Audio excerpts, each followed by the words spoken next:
नमस्ते, मैं सौरभ सिन्हा आप सभी का श्री सौरभ सिन्हा के तमाम सोशल मीडिया प्लेटफॉर्म पर स्वागत करता हूं।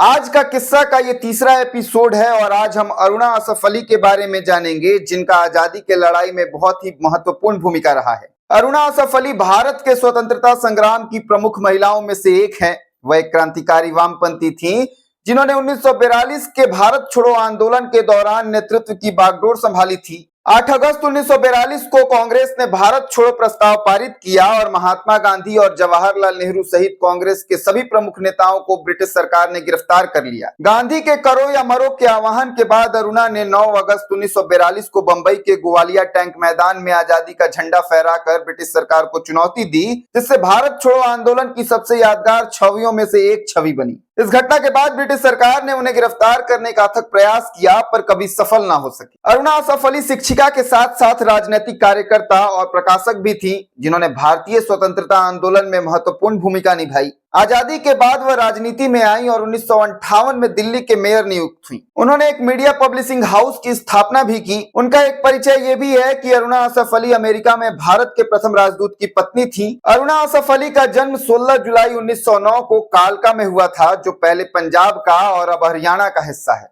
वर्ष 1928 में 19 वर्षीय अरुणा ने अपने से 21 साल बड़े असफ अली से विवाह किया। उनके पिता उपेंद्रनाथ गांगुली ने उस विवाह के लिए अपनी सहमति नहीं दी थी। जीएनएस राघवन लिखते हैं कि अरुणा और असफ अली की आयु में 21 साल का अंतर था। दूसरे सांप्रदायिक तनाव के उस काल में हिंदू मुस्लिम विवाह बहुत ही जोखिम का काम था।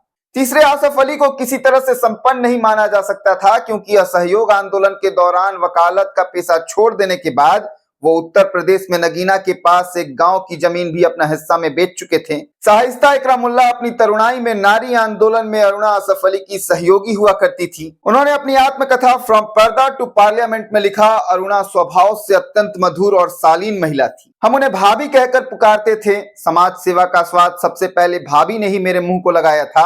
उनकी खासियत थी कि उनका मध्यम लंबाई, फूल जैसा शरीर, सुंदर चेहरा, गोरा रंग, देश सेवा और औरतों के प्रति करुणा। उनके अनुसार स्त्री का हठ, स्त्री की कटुता, स्त्री की छुई मुई मनोवृत्ति, ये सब उनसे कोसों दूर हैं। वो स्त्री की काया में पुरुष हैं, लेकिन उनमें पुरुषों जैसा स्वार्थपरता, निष्ठा की कमी और अधिनायकवादी प्रवृत्ति नहीं है। 8 अगस्त 1942 को जब कांग्रेस पार्टी ने अपने मुंबई अधिवेशन में भारत छोड़ो प्रस्ताव पारित किया, तो अंग्रेजों ने उसे सख्ती से कुचलने का फैसला किया। नतीजा ये हुआ कि महात्मा गांधी और जवाहरलाल नेहरू सहित कांग्रेस के सभी नेता गिरफ्तार कर लिए गए, लेकिन इसका उस अधिवेशन में भाग ले रही तेज तर्रार नेता अरुणा असफ अली पर कोई असर नहीं पड़ा। अगले दिन यानी 9 अगस्त को उन्होंने अंग्रेज सरकार के सारे अवरोधों को धत्ता बताते हुए मुंबई के गोवालिया टैंक मैदान पर, जिसे अब आजाद मैदान कहा जाता है, कांग्रेस का झंडा फहराया। इसके बाद गिरफ्तारी देने के बजाय वो भूमिगत हो गई। बाद में अपनी पुस्तक रिसर्जेंस ऑफ इंडियन वीमेन में अरुणा असफ अली ने लिखा, 9 अगस्त 1942 को पुलिस ने उस फ्लैट का दरवाजा खटखटाया जहां हम ठहरे हुए थे। जब उन्होंने असफ अली को गिरफ्तार कर लिया तो मैंने पूछा कि मेरे बारे में क्या। उन्होंने कहा, आपके लिए कोई वारंट नहीं है। मैंने ब्रिटिश सर्जेंट को अपने पति को स्टेशन पर विदा करने के लिए मना लिया। वो लिखती हैं, विक्टोरिया टर्मिनस स्टेशन पर धीरू भाई देसाई भी आए हुए थे। उन्होंने मुझे अपनी कार में बिठाकर ग्वालियर टैंक मैदान पहुंचा दिया। वहां धारा 144 लगी हुई थी और वहां होने वाली जनसभा को अवैध घोषित किया जा चुका था। एक गोरे सर्जेंट ने भीड़ को तितर बितर होने के लिए 2 मिनट का समय दिया। उन्होंने लिखा, मैं फुर्ती से मंच पर चढ़ गई और कांग्रेस का ध्वज फहराने के लिए डोरी खींच दी। मेरे ऐसा करते ही पुलिस ने भीड़ पर आंसू गैस के गोले फेंकना शुरू कर दिए। यहीं से भारत छोड़ो आंदोलन का वास्तविक सूत्रपात हुआ। अगले 3 सालों तक अपना पूरा जोर लगा देने के बावजूद ब्रिटिश पुलिस अरुणा असफ अली को पकड़ नहीं पाई। इस बीच उनकी संपत्ति को पुलिस ने जब्त कर बेच डाला। इस बीच अरुणा दूसरे समाजवादी नेता राम मनोहर लोहिया के साथ मिलकर कांग्रेस की मासिक पत्रिका इनकलाब का संपादन करती रही।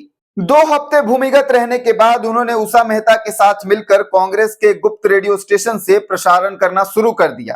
कांग्रेस रेडियो ने ऑल इंडिया रेडियो पर हो रहे सरकारी दुष्प्रचार की जबरदस्त काट पेश की। कांग्रेस नेताओं ने ऑल इंडिया रेडियो का नया नाम रखा एंटी इंडिया रेडियो। आजादी के बाद अरुणा असफ अली कांग्रेस छोड़कर सोशलिस्ट पार्टी की सदस्य बन गई। 50 के दशक में उन्होंने कम्युनिस्ट पार्टी की सदस्यता ग्रहण कर ली, लेकिन 1956 में जब निकिता क्रुश्चेव ने स्टालिन की आलोचना की तो उन्होंने कम्युनिस्ट पार्टी भी छोड़ दी। लेकिन वो पूरे जीवन वामपंथी बनी रही। वर्ष 1964 में उन्होंने एक बार फिर कांग्रेस की सदस्यता ग्रहण कर ली, लेकिन तब वे सक्रिय राजनीति से दूर चली गई थी। अरुणा असफ अली ने एक और ही बहुत जरूरी रोल निभाया था, वो था कम्युनिस्ट पार्टी और नेहरू के बीच सेतु का काम करना। मोहित सेन अपनी किताब a traveller and the road में लिखते हैं, सोच ये थी कि नेहरू के नेतृत्व वाली कांग्रेस और अजय घोष के नेतृत्व वाली कम्युनिस्ट पार्टी के बीच वैचारिक और राजनीतिक संपर्क कायम किया जाए। अरुणा ने अपने जीवन का बड़ा समय पैट्रियट जैसे अखबार और लिंक जैसी पत्रिका के प्रकाशन में लगाया। सेन ने लिखा, जैसे जैसे वक्त बीतता गया लिंक वामपंथियों की प्रमुख पत्रिका बन गई। उस जमाने में वो अपनी तरह की सर्वश्रेष्ठ साप्ताहिक पत्रिका थी, जिसमें कृष्ण मेनन, केडी मालवीय, फिरोज गांधी और यहाँ तक कि जवाहरलाल नेहरू तक का योगदान हुआ करता था। इस पूरे प्रयास में अरुणा की सबसे अधिक मदद की बीजू पटनायक ने। अरुणा असफ अली को वर्ष 1965 में लेनिन शांति पुरस्कार और ऑर्डर ऑफ लेनिन दिया गया। वर्ष 1992 में अरुणा असफ अली को पद्म विभूषण और 1997 में मरणोपरांत भारत रत्न से सम्मानित किया गया। तो ये थी अरुणा असफ अली की कहानी। आप हमें कमेंट कर जरूर बताएं कि आप अरुणा जी के बारे में क्या क्या जानते थे और कितना जानते थे। वीडियो अच्छा लगा हो तो लाइक कर दें, सब्सक्राइब कर दें, साथ ही अपने तमाम साथियों के साथ शेयर जरूर कर दें।